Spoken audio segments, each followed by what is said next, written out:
반갑습니다. 2025년 창업중심대학 선정 그 예비 또는 초기 창업자 대상 스타트업 기초회계세무라는 강의를 맡은 이승욱 세무사라고 합니다. 반갑습니다. 오늘 제가 그 우리 스타트업 분들이 알고 계시면 좋을 만한 회계 그리고 세무 관련해서 약 2시간가량 순차적으로 제가 안내를 드릴 건데 시간이 뭐 많다면 많고 좀 적다면 적은 부분이라서 이 방대한 회계 세무 내용 중에서도 우리 스타트업 분들이 알고 계시면 좋을 만한 내용들 위주로 좀 안내를 드리도록 하겠습니다. 자, 일단 그러면 바로 시작하도록 하겠습니다. 일단 스타트업 기초 회계 관련해서 우리 사회적 가치 연구원에서 나온 계정 과목 가이드라인을 제가 참고해서 안내를 드리도록 하겠습니다. 제가 사실 많은 분들을 멘토링도 해보고 그동안 강의도 해보면서 이 재무제표 관련해서 사실 많은 질의를 좀 받았거든요. 그래서 재무제표 관련해서 이제 가장 중요하게 볼 수 있는 부분이 우리가 손익계산서인데 일단 이 손익계산서란 것은 기업의 특정한 어떤 기간 동안에 대한 경영 성과를 알 수 있는 하나의 어떤 재무 보고서라고 보시면 될 것 같고 이 손익계산서란 것은 크게 손익, 말 그대로 수익과 비용 따라서 한 해의 어떤 그 기업의 경영 성과가 흑자인지 적자인지 그걸 알 수 있는 게 손익계산서라고 보시면 돼요. 특히나 이제 이 재무제표라는 것은 기업의 하나의 어떤 성적표에 준하는 것 부분이기 때문에 초기에 이 손익계산서라든지 재무제표 관리를 미흡하게 하셔서 시간이 지나고 나서 이걸 다시 어떻게 수정이 안 되는지 과거에 내가 잘못했던 부분에 대해서 바로 고칠 수 없는지 어떤 그런 부분들에 대해서 많이 문의를 하시는데 이 재무제표란 것은 주홍 글씨처럼 한번 새겨지면 수정이 사실은 좀 어렵다고 보셔야 돼요. 그래서 우리가 초기에 뭐 현금 흐름도 중요하고 수익 창출도 중요하긴 하지만, 우리가 회계 전문가처럼 뭐 고도의 어떤 회계 지식을 갖출 필요는 없지만은 그래도 기본적인 회계 내용은 알고 계셔야 되고 그 회계 내용이 가장 많이 담겨 있는 게 재무제표라고 보시면 될 것 같습니다. 특히나 이 재무제표를 작성할 때는 어느 정도 순서가 있습니다. 그래서 그 순서에 있어서 가장 먼저 첫 번째 작성하는 것이 손익계산서다라고 보시면 되고 손익계산서의 어떤 구성 요소를 보시면 크게 상단의 매출액 그리고 그 매출액에 대응하는 매출원가 즉 매출액에서 매출원가를 뺀 것을 우리가 매출이익이라고 합니다. 그리고 이 매출이익에서 우리가 영업활동 과정에서 발생하는 여러 가지 판매비와 관리비 이런 내용들을 차감을 한 것이 영업이익인데 아마 영업이익이라는 용어는 많이 들어보셨을 겁니다. 그래서 이 영업이익은 맨 아래에 있는 당기순이익도 물론 중요한 지표이긴 하지만 일반적인 어떤 영리법인의 경우에 어떻게 보면은 좀 꾸준한 지속 가능한 이익 창출이 이 영업이익에서 보통 드러나다 보니까 당기순이익보다 어떻게 보면 외부의 기관이라든지 평가자들이 영업이익을 우선시하는 경우가 많습니다. 그래서 영업이익을 어떻게 내가 좀 잘 낼 것인지를 고민하시는 게 더 좋을 것 같고 아마 우리 매스컴에서 보면 뭐 상장 기업들이 뭐 몇 사분기에 영업이익 또는 실적이 어떻다. 이런 아마 발표하는 또는 공표하는 내용들 많이 보셨을 건데, 그래서 영업이익이 좀 중요하다를 먼저 조금 기억을 해두시면 좋을 것 같습니다.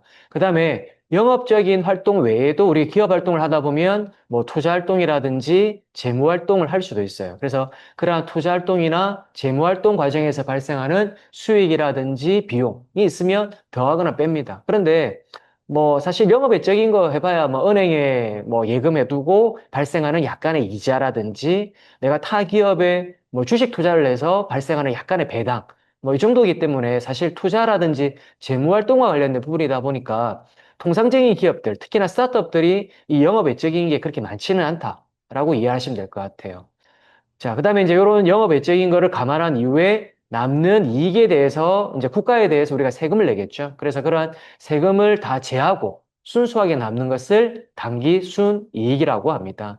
그래서 이 당기순이익은 한 해에만 유효하다. 즉 손익계산서는 모든 수익과 비용이 한 회계 연도에만 유효한 거지. 예를 들어서 올해 뭐 비용이 많다고 해서 이걸 다음 연도로 넘긴다든지 그렇게는 안 된다고 보시면 돼요. 자, 그래서 일단 이런 손익계산서 구성 요소는 이런데, 혹시 우리가 이제 사업계획서 같은 걸 아마 다들 작성해 보셨겠지만, 사업계획서 작성하실 때는 항상 좀 보수적 관점에서 작성을 하셔야 돼요. 특히나 간혹 스타트업 분들이 이제 자주 하시는 오류 중에 하나가 추정 매출액 같은 것들을 추정을 할 때 너무 좀 과도하게 한다든지 또는 매출액에 대한 숫자에 대한 근거가 좀 부족하다든지 이런 경우가 좀 많습니다. 그러다 보니까 추정 매출액이라든지 이런 것들을 산정을 할 때 구체적으로 우리는 뭐 올해는 어떻다. 내년에는 이 정도의 성장이 있을 것 같은데 그 성장했을 때 그 수치에 대해서 예를 들어서 우리는 뭐 어떤 마케팅을 어떻게 해서 또는 판매 수량을 어떻게 해서 또는 단가를 어떻게 올려서 또는 비즈니스 모델을 어떻게 다각화해서 이렇게 하겠다라는 또는 어떤 기업과 내가 뭐 MOU가 체결돼 있다든지 또는 계약이 되어 있다든지 어쨌든 좀 구체적인 근거라든지 자료가 제시되면 더욱 좋겠죠. 그다음에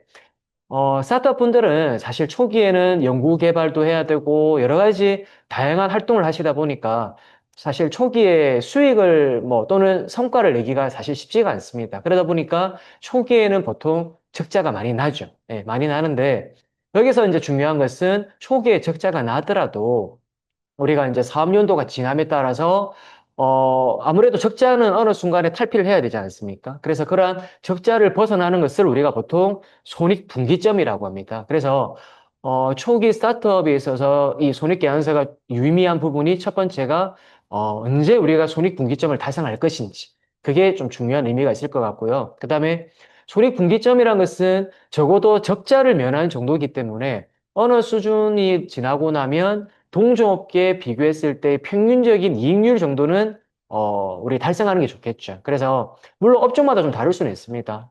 내가 제조업이든 서비스업이든 도소매업이든 각 업종마다 평균적인 이익률은 다를 수는 있겠지만 어쨌든 우리 회사가 뭐 어느 정도 사업 연도가 지남에 따라서 동종업계 대비 뭐 평균적 이익률을 뭐 초과 달성하면 좋겠지만 적어도 평균적인 이익률 정도가 넣으면 좋을 것 같다. 그래서 이 손익계산서를 보는 키포인트는 주로 손익분기점, 그리고 동종업계 평균 이익률 달성, 이런 것들이라고 보시고 그 달성함에 있어 가지고 내가 매출이 어떻게 오를 건데에 대한 구체적 근거까지 제시가 되면 좋을 것 같다. 이렇게 이해하시면 될 것 같습니다.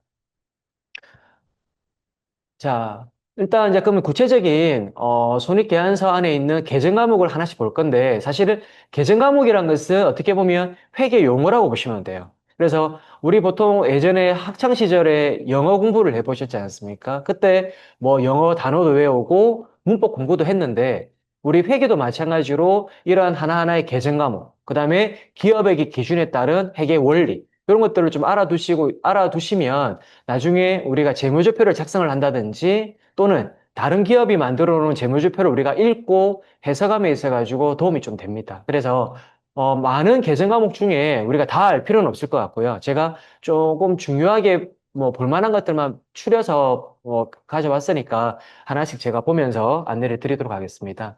첫 번째 보시면 매출액인데 매출액은 이제 기업의 제품을 판매하거나 또는 용역이라는 것은 일종의 서비스입니다.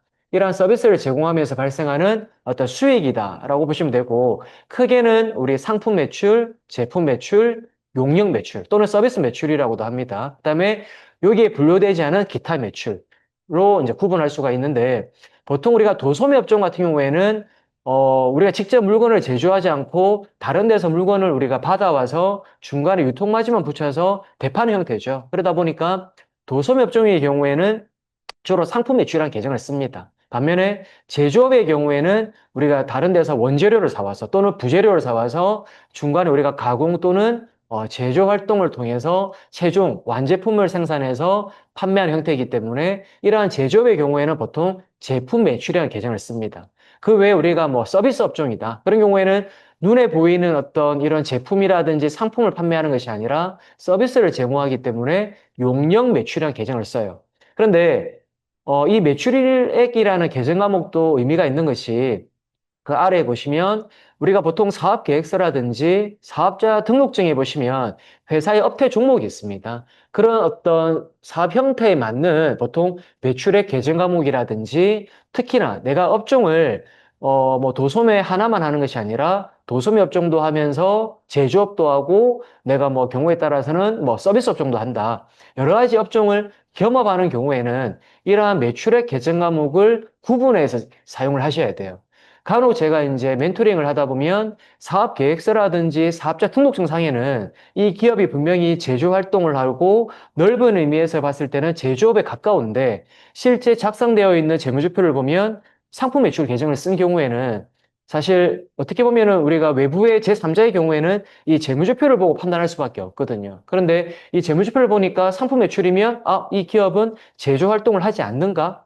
라는 어떤 오인될 소지가 좀 있습니다. 그러다 보니까 제조업인 경우에는 되도록이면 제품 매출 계정을 쓰시는 게 좋고 도소매인 경우에는 뭐 당연히 상품 매출 계정을 쓰시면 되겠죠. 따라서 이러한 매출 계정 구분에 따라서 우리가 나중에 아무래도 제조업은 뭐 정부 지원 사업에 참여하시거나 과제를 참여할 때 약간의 우대나 가점이 있기 때문에 이런 계정 과목을 어떻게 쓰냐에 따라서 가점 요소도 달라지고 특히나 뒤에 제가 또 안내를 따로 드리겠지만 우리 조세특례제한법 같은 경우에는 제조업인 경우에는 발생하는 이익에 대해서 세금을 한 30% 정도 깎아줍니다. 30% 정도 감면을 해주는데 내가 만약에 제조업임에도 불구하고 상품 매출 계정을 쓰는 경우에는 도소매업종은 감면을 10%밖에 안 해주거든요. 그래서 이 내가 매출 계정을 어떻게 쓰냐에 따라서 또 그런 부분들의 유불리가 발생하기 때문에 좀 주의해서 사용하시는 게 좋을 것 같습니다.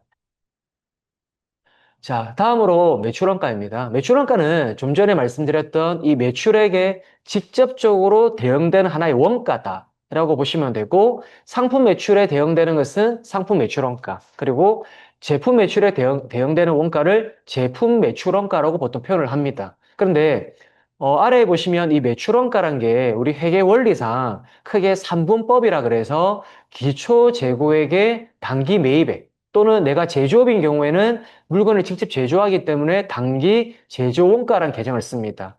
여기서 우리가 기말 재고액을 빼죠. 차감을 합니다. 이렇게 더하고 빼고라는 과정을 통해서 매출 원가가 도출이 되는데 여기서 의미가 있는 것이 예를 들어 제가 이제 기초 재고가 한 200이 있다고 가정을 해보겠습니다. 기초 재고란 것은 작년에 우리가 재고가 있었는데 미처 다 판매를 하지 못했던 거죠.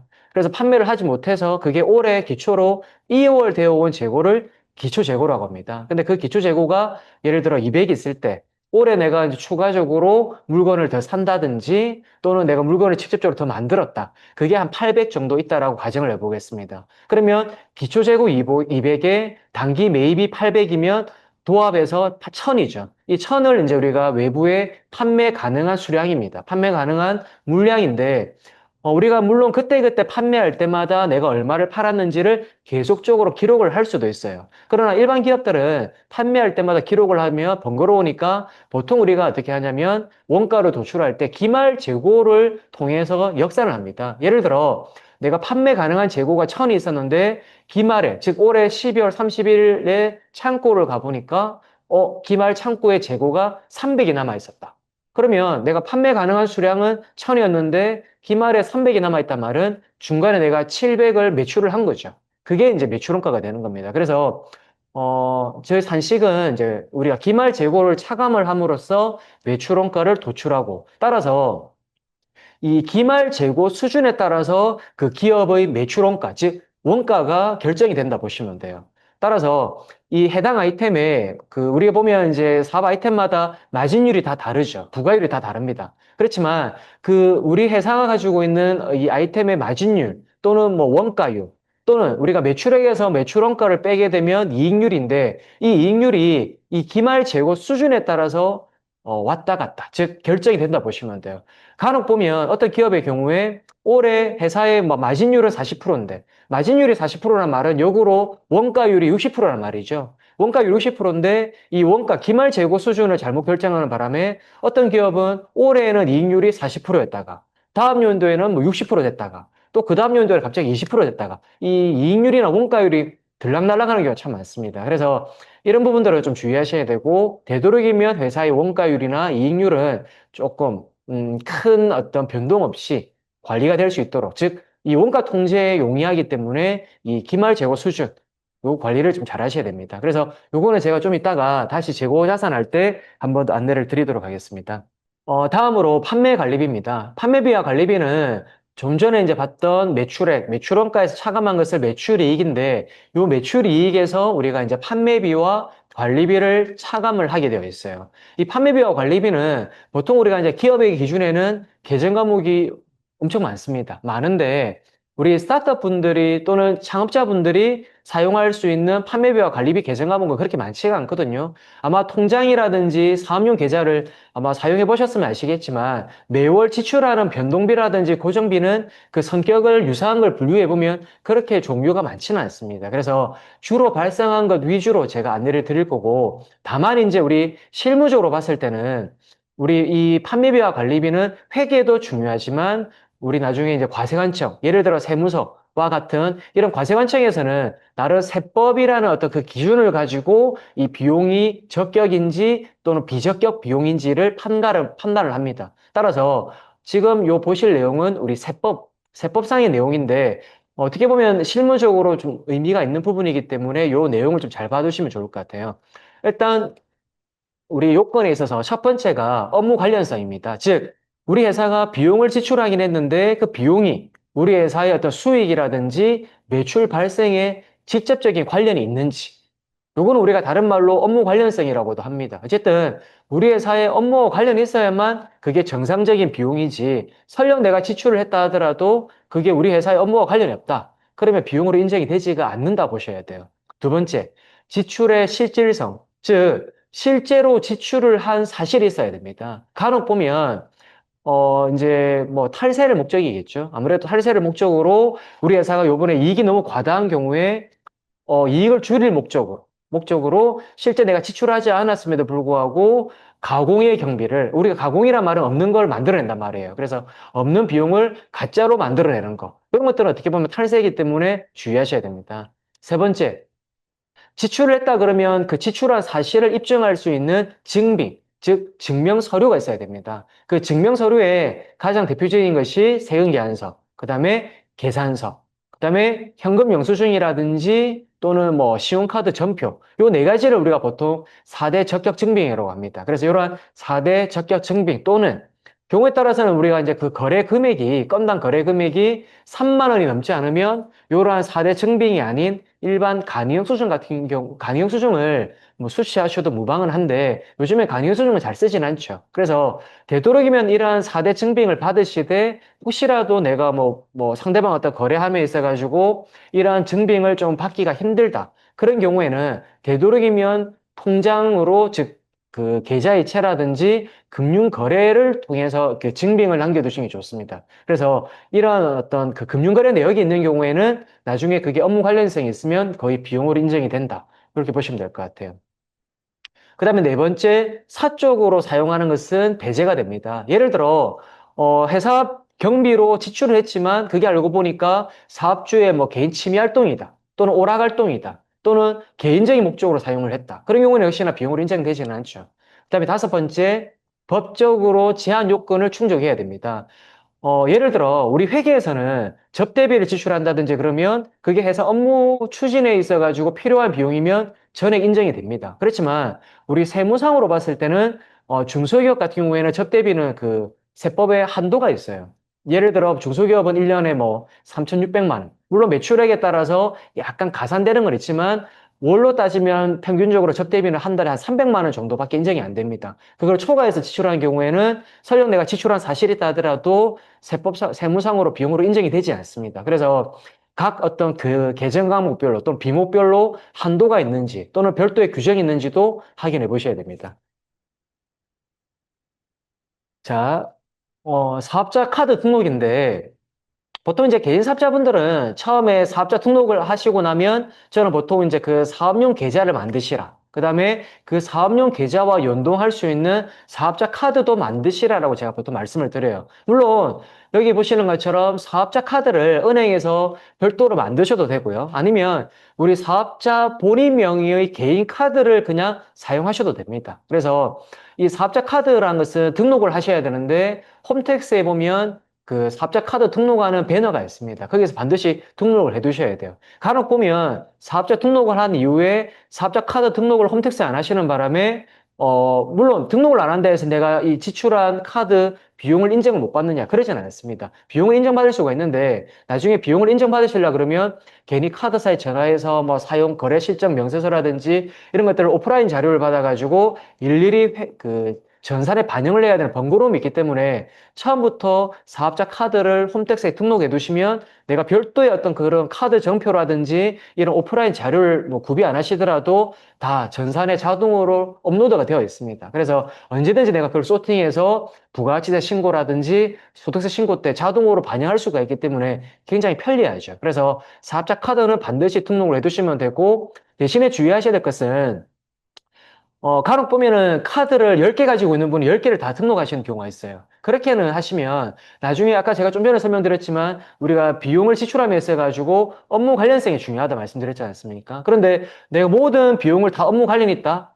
라고 사실 소명을 하기가 참 어렵습니다. 그러다 보니까 되도록이면 카드 내가 가지고 있는 것 중에서 업무적으로 내가 뭐 사용할 거다. 그것만 소팅을 해서 그 홈택스에 등록을 하시고 나머지 개인적 목적으로 쓰실 것은 쓰실 용도로 그 가지고 있는 카드는 굳이 등록할 필요가 없으시겠죠. 하여튼 그런 것들은 좀 주의를 하셔야 될 것 같고요. 그 다음에 한 번씩 또 물어보시는 게 네, 본인 명의의 카드만 인정이 되느냐? 꼭 그렇지는 않습니다. 즉 종업원이라든지 회사의 임직원이라든지 종업원 명의 또는 가족 명의의 카드도 우리 회사 업무와 관련이 있다 그러면 그런 것들도 다 비용 처리가 가능합니다. 그래서 우리 회사 업무와 관련이, 그게 업무 관련성이 객관적으로 확인이 되거나 인정이 되면 비용 처리가 가능하다. 이렇게 이해하시면 될 것 같습니다. 자, 그 다음에 이제 통신비. 보통 우리가 이제 휴대폰이죠. 뭐, 인터넷 사용료라든지 이런 것들 다 포함이 되겠지만, 개인 사업자는, 보통 이제 그 사업자 등록을 하시면 하셔야 되는 것 중에 하나가 사업자 등록증을 발급받으신 다음에 통신사에 전화를 하셔야 돼요. 통신사 전화하셔서, 원래는 기존에 개인 명의로 돼 있죠. 주민등록번호로 아마 그 통신 고지, 요금이 고지가 될 겁니다. 그래서 그렇게 주민등록번호로 고지되는 요금을, 사업자 등록증을 사본을 주신 다음에 사업자 등록번호로 앞으로 발행을 해달라라고 요청을 하셔야 돼요. 그렇게 요청을 하시면 나중에 이 부분은 다 업무 관련성이 있다고 보고 비용 처리도 되고 또 하나 더 중요한 것은 보통 우리가 통신요금 안에는 부가가치세가 10%가 포함되어 있거든요. 근데 내가 개인 명의인 경우에는 그 부가가치세가 10%가 환급이 되지 않습니다. 그런데 지금과 같이 사업자 등록번호로 다시 받는 경우에는 사업자이기 때문에 그 부가가치세 10%가 고스란히 다 환급이 되죠. 그래서 통신요금 같은 경우에는 반드시 사업자 등록번호로 다시 발급을 그러니까 요금 고지서를 발급받는 게 좋으시고 내가 뭐 휴대폰을 여러 개 쓴다. 다 뭐 업무 관련성이 있다고 그러니까 업무 관련성이 있으면 다 등록을 해 두시면 돼요. 자, 그다음에 우리가 보통 이제 그 프리랜서 있죠. 보통 이제 뭐 업을 하시다 보면 상대방 여러 우리가 이제 뭐 외주라든지 하도급을 주는 경우가 있습니다. 그런데 이제 그 하도급을 준 업체가 사업자 등록이 있으면 그 사업자 간의, 우리가 B2B, 즉 사업자 간의 거래인 경우에는 정상적으로 우리가 계좌이체도 하시면서 그 용역비에 대한 세금계산서를 주고받는다든지 그렇게 하셔야 돼요. 그런데 상대방이 만약에 뭐 사업자가 없다, 사업자가 없는 일반 프리랜서, 비사업자다. 그런 경우에는 우리가 보통 이제 자유용역 또는 인적용역이라고 표현을 하는데 그런 걸 우리가 보통 이제 3.3%라는 사업소득으로 원천징수를 합니다. 그래서 이러한 사업소득을 원천징수하는 사람과 그다음에 우리 회사에 정식으로 직원으로 고용된 경우 요걸 이제 우리가 좀 구분을 하셔야 되는데 이 두 개를 구분하는 실익은 정직원은 우리 회사에 고용된 사람입니다. 고용이 되어 있고 반대로 우리 회사에 고용이 되어 있지 않고 우리 회사와 별개로 독립된 어떤 그런 사업자 지위가 있는 것을 우리가 외주라고 보시면 돼요. 그래서 둘 다 우리가 이제 용역비라든지 어떤 그런 인건비를 지급한 경우에는 당연히 둘 다 비용 처리는 가능합니다. 비용 처리 가능하고 다만 정직원인 경우에는 우리 회사의 직원이기 때문에 복리후생비라는 것을 예를 들어서 식비라든지 뭐 회식비 또는 뭐 옷을 사준다든지 뭐 여러 가지 뭐 경조사비라든지 이런 것들이 다 비용 처리가 가능해요. 그렇지만 3.3% 우리가 외주, 즉 프리랜서인 경우에는 우리 회사에 고용이 되어 있지 않기 때문에 복리라는 어떤 이런 개념을 쓸 수가 없죠. 그래서 복리후생비 처리는 불가하다. 그다음에 원천세 신고가 있는데 원천세라는 것은 우리가 보통 원천징수라 그래요. 원천징수. 그래서 우리가 보통 뭐 회사 직원들한테 급여 줄 때 4대 보험이라든지 세금을 떼고 주지 않습니까? 그렇게 떼고 주는 걸 우리가 보통 원천징수라고 하는데, 3.3% 우리 사업소득자인 경우에도 그렇고, 정직원인 경우에도 그렇고, 이렇게 원칙인수를 하셔야 됩니다. 원칙인수는 이달에 만약에 내가 급여라든지 용역비를 지급한 경우에는 세금을 당연히 떼고, 다음 달 10일까지 세무서에 신고를 하도록 되어 있습니다. 그 다음에 외주인 경우에는 우리가 이제 독립된 지위가 있기 때문에 그 외주 프리랜서인 경우에는 별도의 일일 사무실도 둘 수가 있죠. 그렇지만 정직원인 경우에는 우리 회사에 고용되어 있기 때문에 종속된 관계이기 때문에 별도의 어떤 일인, 어떤 사업자 지위를 유지하기가 어렵다. 이렇게 이해하시면 될 것 같고, 그 다음에 정직원 경우에는 당연히 4대 보험이라든지 퇴직금, 이런 거에 대한 부담을 해줘야 될 회사 의무가 있죠. 그래서 아무래도 이제 초기에 스타트업 분들이 이런 4대 보험이라든지 이런 걸 부담 때문에 뭐, 정직원이 아니라 뭐 외주로도 처리하기도 하고 이렇게 하는데, 좀 전에 말씀드린 것처럼 고용이 되어 있냐, 독립되어 있냐. 그리고 이 프리랜서란 것은 어떤 그 해당 건건별로, 용역별로 내가 지급을 하는 거기 때문에 너무 고정적으로 계속 반복적으로 지급하는 것은 어떻게 보면 또 약간 정직원으로 오인될 여지가 있기 때문에 그런 부분들을 좀 주의를 하셔야겠죠. 자, 그다음에 이제 식비라든지 뭐 이런 뭐 여러 가지 뭐 커피, 간식 이런 걸 우리가 보통 이제 복리후생비라고 합니다. 간혹 이제 물어보시는 게 1인 개인 사업자 또는 1인 법인, 1인 사업자인 경우에도 이런 식비라든지 이런 걸 우리가 복리후생비로 처리 가능하냐라고 물어보시는데 1인 사업자는 말 그대로 내 혼자, 사업적 혼자 있기 때문에 정직원이 없죠. 직원이 없는 경우에는 엄밀히 뭐 복리후생비라는 계정을 쓰기는 힘듭니다. 그러다 보니까 우리가 식비 같은 경우라든지 뭐 여비교통비라든지 이런 것들을 다른 계정으로 변칙적으로 조금 돌려서 비용 처리하는 경우는 있습니다. 있지만 원칙적으로는 1인 기업인 경우에는 복리후생비라는 계정을 쓰기가 어렵다. 그러다 보니까 1인 기업이 이제 보면 나중에 비용 처리할 만한 그 계정 과목이 그렇게 많지가 않아요. 그래서 보니까 이제 되도록이면 사업이 어느 정도 안정화되면 정직원을 한두 명 정도는 고용을 하시는 게 여러모로 회계 처리함에 있어서도 조금 어떤 융통성이 발휘가 된다. 이렇게 이해하시면 될 것 같습니다. 그 다음으로 전자제품이라든지 이런 소모품을 산다. 이런 경우에도 보면 우리가 뭐 온라인 스마트 스토어나 이런 데서 전자제품을 구매한 경우에 이거 비용 처리되는지 보통 우리가 노트북이라든지 뭐 모니터, 뭐 휴대폰, 카메라 등등 우리가 뭐 복사기도 되고요. 여러 가지 어쨌든 이런 업무 목적이라면 이런 것들은 비용 처리가 일단은 가능합니다. 당연히 관련성이 있으니까요. 그런데 하나 이제 실무적으로 좀 하나 기억하셔야 될 게 이러한 그 노트북이라든지 이런 것들이 하나당 거래 금액이 100만 원이 넘지 않으면 보통 실무적으로는 그냥 바로 비용 처리를 해버립니다. 그 금액이 소액이라고 보고. 다만, 이런 노트북이나 이런 기자재들이 100만 원이 넘어가는 경우에는 우리 세법상으로는 일단은 한꺼번에 비용 처리할 수가 없고요. 할 수가 없고, 요걸 우리가 이제 부가가치세 신고할 때 감가상각 취득 명세서라는 부속 명세서를 제출한 다음에 요걸 감가상각 자산으로 올려야 됩니다. 그래서 감가상각이란 말은 한꺼번에 비용으로 처리하는 것이 아니라 보통 이런 직기비품은 5년에 걸쳐 가지고 감가상각을 통해서 비용으로 반영하도록 되어 있습니다. 그래서 거래 금액이 100만 원이 넘는지 안 넘는지에 따라서 전액 비용이냐 아니면 감가상각 자산이냐 이 차이가 조금 있다. 그거 보시면 될 것 같고 물론 이것도 어, 증빙을 받으셔야겠죠. 당연히 증빙 받으셔야 되고, 특히나 현금 영수증 같은 거 우리가 수취하실 때, 현금 수증을 우리가 발급받을 때 지출 증빙용이 있고 소득공제용이 있는데, 사업자인 경우에는 사업자 등록번호가 있으니까 지출 증빙용으로 반드시 받으셔야 됩니다. 예. 그 다음에, 아래에 그 예시를 보시면, 이거는 뭐 상식적으로 보시더라도 이해가 아마 되실 것 같은데, 뭐 명품 시계라든지, 즉 회사 업무 관련성이 없을 것 같은 거. 이런 것들은 아무리 비품이고 집기라 하더라도 회사 업무 관련성이 있기 때문에 비용 처리도 안 될 뿐더러 자산으로 처리하기도 어렵다. 이렇게 이해하시면 될 것 같습니다. 여기는 안 나와 있는데, 요즘에 뭐 젊은 분들 골프 많이 치시죠? 골프 용품은 비용이나 자산 처리 가능하겠습니까? 사실 뭐 접대 목적으로 내가 회사 영업 목적으로 이걸 구입을 했다 하면 어떻게 보면 비용 처리가 가능할 것도 같은데 사실 아까 제가 업무 관련성 또 사적 경비 이런 것들을 제가 말씀드렸지 않습니까? 조금 혼용되어 있죠. 내가 취미를 목적으로 했다고 볼 수도 있고 업무적으로 사용했다고 볼 수 있기 때문에 이렇게 혼용된 경우에는 보수적 관점에서 그냥 비용 처리가 불가하다. 이렇게 이해하시는 게 좋을 것 같습니다.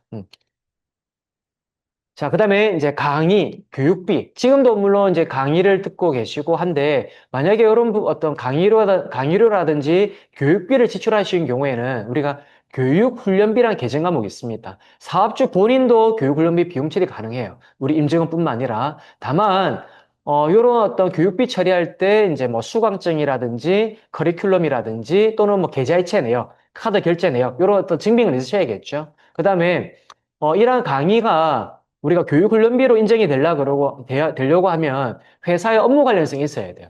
즉, 회사 업무와 관련 없는 어떤 단순 취미를 목적으로 한다든지 그런 강의인 경우에는 비용 처리가 어려울 수도 있습니다. 그 다음에 간혹 보면 이제 우리 그 직원의 경우에 학자금을 뭐 지원해 준다든지 이런 경우도 있습니다. 그런데 통상적인 범위 내의 학자금은 비용으로 인정이 되는데 그게 너무 좀 고액이거나 과도하다. 이런 경우에는 회사 내에 어떤 이런 교육비에 대한 지출 뭐 어떤 품위라든지 지출 결의서 이런 어떤 내부적인 규정이 있으면 모르겠지만 통상적인 범위를 벗어나는 경우에는 간혹 그게 이제 그 해당 직원에 대한 상여라든지 근로소득으로 볼 수도 있기 때문에 그거는 또 주의를 하셔야 될 것 같습니다. 자, 그 다음에 사무실 임차 비용, 임차료. 보통 이제 우리가 1인 기업이신 분들은 보면 집으로, 주택, 그러니까는 자기, 집으로 사업자 등록을 많이 내시죠. 그래서 집으로 많이 내는 것도 가능은 한데, 집으로 냈을 때 만약에 이제 그 집에 대한 뭐 월세라든지 또는 주거용 오피스텔에 대한 어떤 이런 렌트 비용, 이런 것들은 역시나 그 자기 집 사적 경비와 업무 비용이 혼용되어 있기 때문에 엄밀히 말하면 오롯이 이거를 업무 관련 비용이라고 보기가 좀 어렵습니다. 그러다 보니까 주택에 대한 월세라든지 이런 것들은 비용 처리가 어렵다고 보셔야 돼요. 그 외에 이제 별도의 사무실을 얻었다든지 상가를 얻었다든지 또는 공유 오피스 이런 어떤 월세라든지 비용들은 업무 관련성이 있기 때문에 당연히 비용 처리가 가능하겠죠.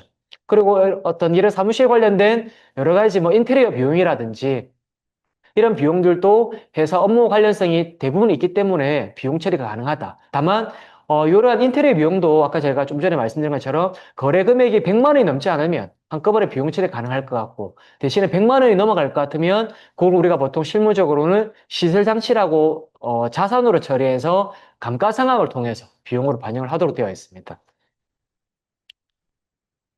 자, 다음으로 차량, 업무용 승용차 관련된 비용인데 많이 물어보시는 게 이제 내가 이거를 차를 그냥, 할부라든지 아니면 현금으로 일시불로 사는 게 좋은지 아니면 뭐 렌트라든지 리스로 구입하는 게 좋은지를 많이 물어보세요. 근데 결론적으로 말씀을 드리면 우리 세법에서는 이게 자차든 리스든 렌트든 세법적으로는 그 적용이 있어가지고 차이가 없습니다. 예, 전혀 차이가 없어요. 따라서 회사의 어떤 또는 본인의 어떤 자금 여유만 있으시면 현금으로 그냥 일시불로 사시는 게 제일 좋죠. 그렇지만 자금 여력이 안 되든지 이런 경우에는 그 조건에 따라서 뭐 어떤 이자 비용이라든지 여러 가지 금융 비용, 수수료 이런 걸 따져서 렌트든 리스든 고려를 하시면 될 것 같습니다.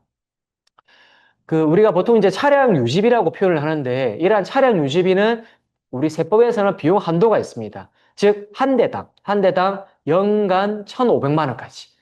그리고 이 1,500만 원도 다시 구분을 해보면 차의 감가상각비로 800만 원을 비용 처리할 수가 있고 나머지 700만 원 안에 이제 보면 뭐 주유비라든지 뭐 주차비라든지 자동차 보험료라든지 수리비라든지 즉 이런 것들이 이제 700만 원 한도로 비용 인정이 됩니다. 그래서 이 감가상각비가 연에 차량 한 대당 800만 원밖에 비용으로 인정이 안 되다 보니까 특히나 차량 같은 경우에는 5년에 걸쳐 가지고 감가상각을 하게 되어 있거든요. 따라서 5년이라고 보면 800만 원이면 곱하기 5를 해보면 차량 가액이 4천만 원이죠. 예를 들어서 우리 회사에서 이번에 차를 4천만 원 정도의 차를 구입을 했다. 그러면 5년에 걸쳐가지고 800만 원씩 전액 다 감가상각비로 비용 처리가 됩니다. 반면에 4천만 원이 넘어가는 경우에는 그 초과된 금액은 비용으로 반영이 되지 않는다. 대신에 영원히 비용으로 반영되지 않는 것은 아니고 차를 언젠가는 매각할 때 그때 이제 비용으로 반영되는 부분이 있기 때문에 좀 그거는 구분해서 보셔야 될 것 같습니다. 그 다음에 우리가 이 차량 관련된 비용을 원래 엄밀히 말하면 차량 운행 일지를 작성하셔야 돼요. 즉 차량 운행 일지란 것은 회사 업무와 관련해서 주행거리라든지 이런 것들을 다 일일이 그때 출퇴근이라든지 이런 것들을 그 주행거리를 기록을 하도록 되어 있는데, 사실 이 차량 운행 일지를 요즘에는 뭐 스마트폰 이런 데 보면 어플로 잘 되어 있기도 한데, 이런 것들을 일일이, 글쎄요, 뭐 실무적으로는 작성하는 것도 있지만, 굳이 작성을 하지 않더라도 좀 전에 말씀드린 것처럼 한 대당 연간 1,500만 원까지는 비용 처리가 가능합니다. 따라서 내가 한 대당 뭐 1년에 1,500만 원 이상으로 내가 차량 유지비가 많이 들어가고 그걸 비용으로 반영을 받고 싶다. 그러면 차량 운행 일지를 따로 쓰셔야 돼요. 그렇지만 그게 아니라면 굳이 이걸 작성을 안 하시더라도 1,500만 원 정도까지는 비용 처리가 가능하다. 그다음에 두 번째, 대신에 하나 좀 주의하셔야 될 게, 올해부터 이제 갈수록 조금 이렇게 까다로워진 부분이, 이 업무용 차량의 경우에는 반드시 자동차 보험을 가입을 할 때, 또는 자동차 보험을 가입했다가 1년이 지나서 내가 다시 갱신할 때, 그 자동차 보험을 보시면 특약이 있죠. 그 특약에 반드시 임직원 한정, 임직원 적용 또는 한정, 이런 어떤 특약으로 가입을 하셔야 돼요. 만약에 뭐 누구나 탄다든지, 뭐 만 35세 뭐 이하라든지 어떤 그런 내용으로 가입을 하신 경우에는 비용 처리가 전액 안 됩니다. 안 되고 반드시 이 업무용 승용차로 비용 처리를 받고 싶으시면 특이하게 임직원 한정으로 가입을 하시는 게 좋다. 그리고 이 임직원은 말 그대로 우리가 임원하고 종업원을 포함한 개념이기 때문에 사업주, 그리고 밑에 해당 종업원, 그리고 법인인 경우에는 회사 이사, 뭐 감사 다 해당이 되겠죠. 어쨌든 그런 임직원을 한정해서 이렇게 차량을 운행할 수 있을 때 비용 처리 가능하다.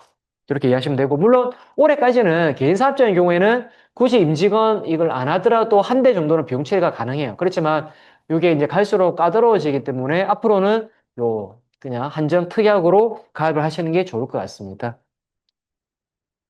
자, 다음으로 이제 재무상태표입니다. 제가 좀 전까지 말씀드렸던 게 손익계산서와 관련된 내용이었는데, 이제는 재무상태표입니다. 재무상태표는, 기업의 어떤 특정한 시점, 보통 우리가 특정한 시점이란 것은 12월 31일을 말하죠. 회계연도 말을 말합니다. 회계연도 말의 회사의 재무상태, 즉 재무상태란 것은 회사의 자산, 그리고 부채, 이 자본의 상태를 나타내는 하나의 보고서다. 라고 이해를 하시면 될 것 같고, 이 재무상태표의 구성 요소를 보시면 크게 이제 T 형태로 생겼죠. T 형태로 생겼는데 왼쪽을 우리가 보통 차변이라고 하고 차변 쪽에 자리하고 있는 것이 자산입니다.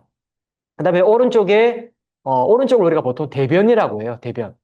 그래서 대변은 부채와 자본으로 구분이 되고 부채라는 것은 이제 우리가 보통 남한테 빌린 돈, 즉 타인 자본을 일컫고 반대로 아래쪽에 자본이라는 것은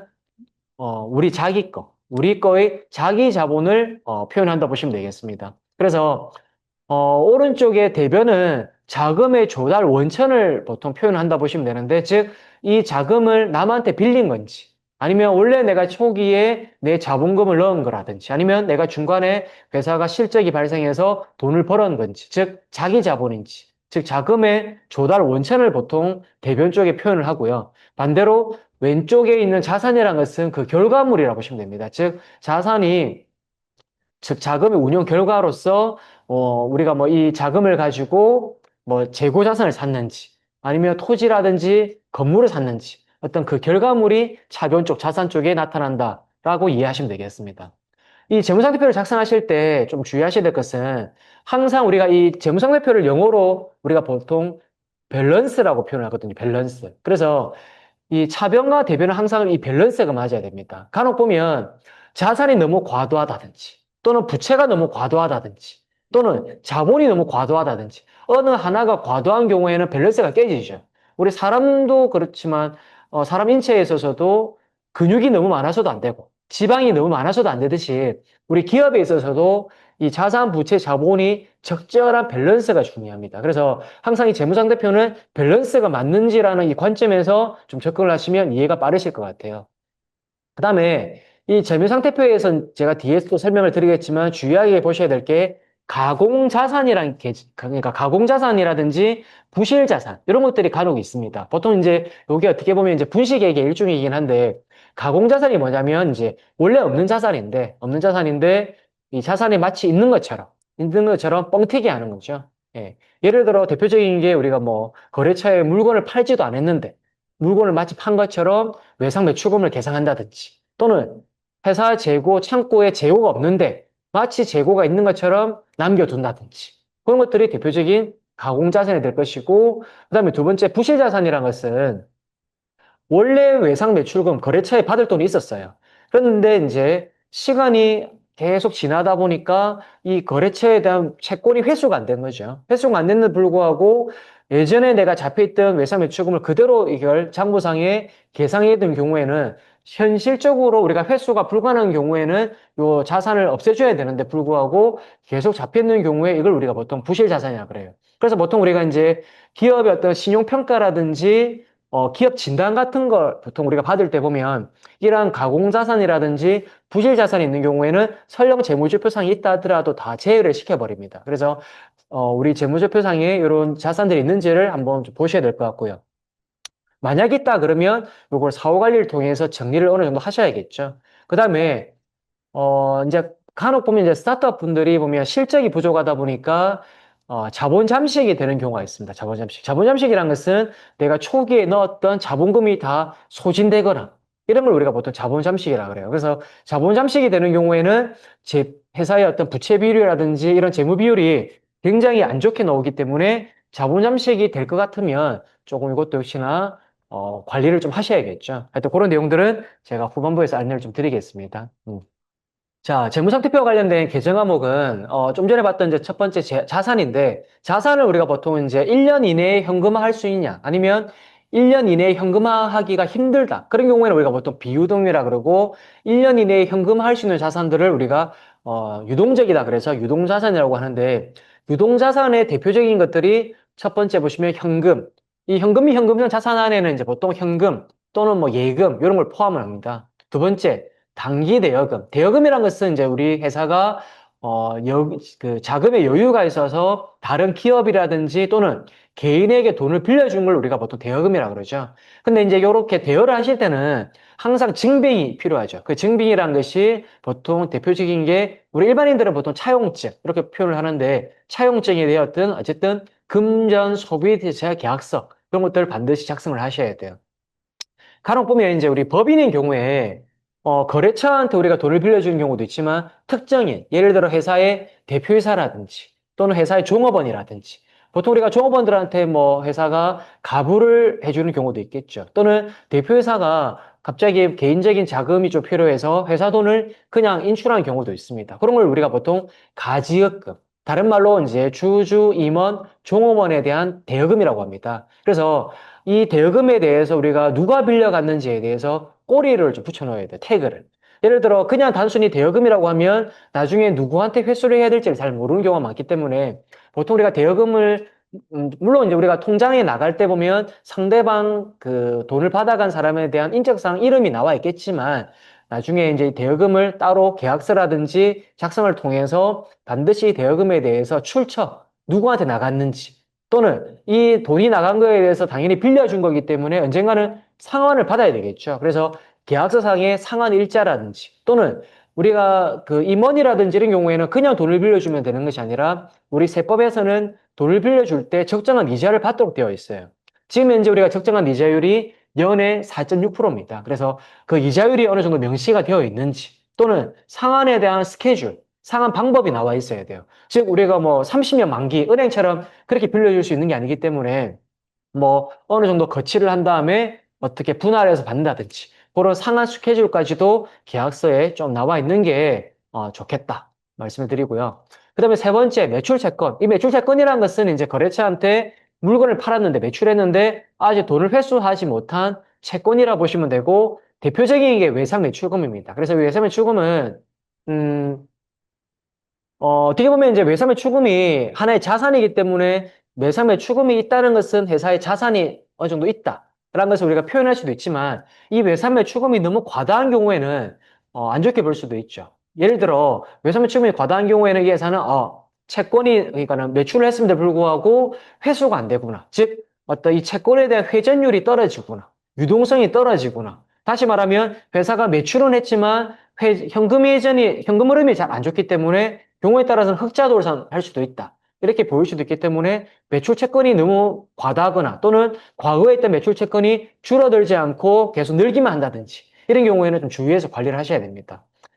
특히나 요즘에는 중소기업의 경우에는 회수되지 않는 매출 채권이 2년만 지나면 이걸 회계상 정리할 수 있는 제도가 생겼거든요. 그래서 2년이 지났거나 이런 경우에는 적정하게 좀 정리를 하시는 것도 괜찮습니다. 그 다음에 간혹 보면 이제 스타트업 분들이 이제 그 실적이 안 나오다 보니까 매출 채권을 이렇게 조금 뻥튀기 하는 경우도 있어요. 그래서 매출 채권이 이제 많으면 자산이 조금 좋아 보이고 재무 비율이 좋아 보이긴 하는데 방금 말씀드린 것처럼 시간이 지남에 따라서 이게 회수가 안 되거나 이러면 요거는 가공 매출 그러니까 가공 자산 아닌가? 또는 부실 자산 아닌가? 라고 이렇게 판단이 될 수도 있어요. 그래서 그런 부분들은 좀 주의해서 관리를 하셔야 될 것 같고.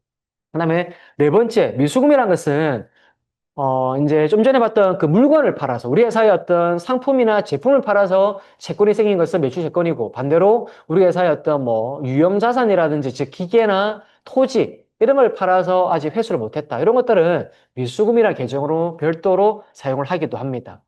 그다음에 다섯 번째, 성업금.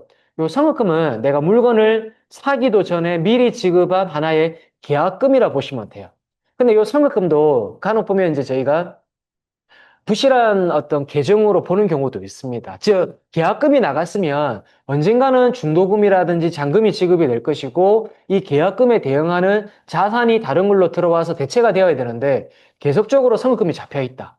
그러면 이 기업은 좀 전에 봤던 뭐 외상 매출금을 다른 성급금이나 이런 이름으로 이걸 분식을 한 건 아닌지 이런 어떤 혐의로 오인될 수도 있습니다. 그렇기 때문에 성업금이 있는 경우에는 적정한 시간이 흐르면 어느 정도 정리를 해 두셔야 돼요. 자, 그 다음에 재무상태표에 있어서 재고자산 계정인데, 재고자산은 말 그대로 우리 회사의 어떤 이제 물건을 판매하기 위해서 남아있는 걸 말하죠.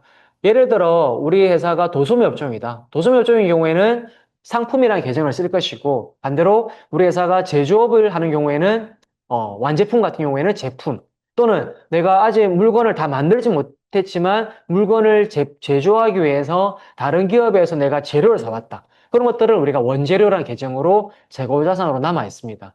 제가 아까 손익계산서 할 때 매출원가 설명을 드리면서 기말 재고, 이렇게 재고 자산에 대해서 조금 언급을 해드렸는데, 요 재고 자산을 사실은 좀 이렇게 실무적으로 보면, 어떻게 보면 좀 분식을 하는 데 있어서 좀 주로 사용되는 단골 메뉴라 보시면 돼요.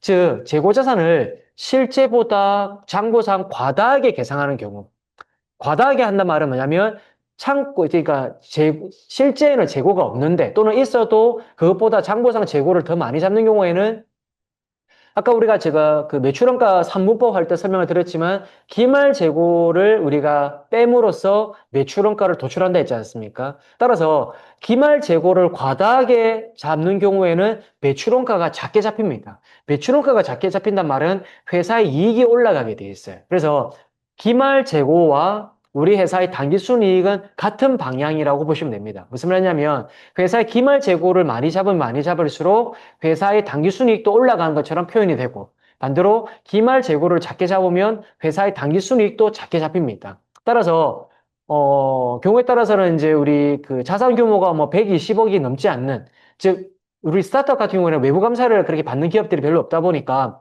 외부 감사를 안 받는 경우에는 이런 재고 자산을 실제 조사나 회계 감사를 받지 않죠. 그러다 보니까 재고 자산을 그러니까 조금 장부에 과다하게 계상함으로써 회사 이익이 좀 나는 것처럼 실적을 좀 부풀리는 경우도 있고요. 반대로 회사 이익이 너무 많아서 우리 회사는 세금 부담이 된다. 그런 경우에는 기말 재고를 오히려 좀 줄임으로써 이렇게 세금을 좀 줄이는 어떤 그런 니즈들이 한 번씩 발생하기 때문에 이 기말 재고를 어떻게 하냐에 따라서 회사 이익이라든지 또는 이익을 올리는 경우에는 회사의 어떤 재무 비율이라든지 이런 것들도 같이 좋아 보이는 효과가 있다 보니까 요 재고 자산을 가지고 그런 부분들을 조금 많이 활용이라기보다는 사용을 하기 때문에 어떻게 보면 좀 주의를 하셔야 된다. 따라서 이게 이제 올해 장부상으로는 재고를 통해서 이렇게 조절을 했지만 이 재무상태표라는 것은 올해만 한 달에서 사라지는 것이 아니라 내년, 내후년으로 계속 이월되기 때문에 장부에만 존재하는 이 재고자산은 언젠가는 정리를 하셔야 됩니다. 그러다 보니까 그때 가서 이제 이게 정리함에 있어가지고 애로 사항이 많이 발생하죠. 그래서 그런 부분들은 좀 주의하셔야 될 것 같습니다.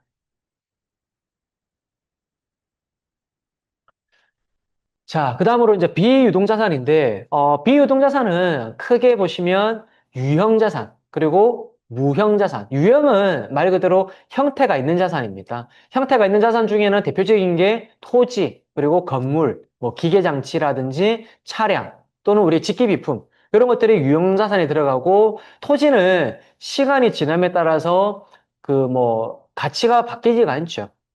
닳거나 이러지 않습니다. 그러다 보니까 토지는 감가상각을 하진 않고 반대로 건물이라든지 기계, 비품 이런 것들은 이제 우리가 사용을 함에 따라서 경제적으로 또는 기능적으로 감가상각이나 마모가 이루어지기 때문에 5년이면 5년 이렇게 또는 건물 같은 경우에는 물론 20년도 하고 30년도 하지만 감가상각을 통해서 비용으로 반영을 하도록 되어 있어요. 반면에 두 번째 보시면 무형자산이 있는데 무형자산은 자산은 자산이지만 좀 전에 봤던 유형자산과 다르게 물리적인 형체가 없는 걸 말합니다. 물론 물리적 형체가 없지만 어떤 자산으로서의 가치가 있는 걸 말해요. 대표적인 게뭐 특허.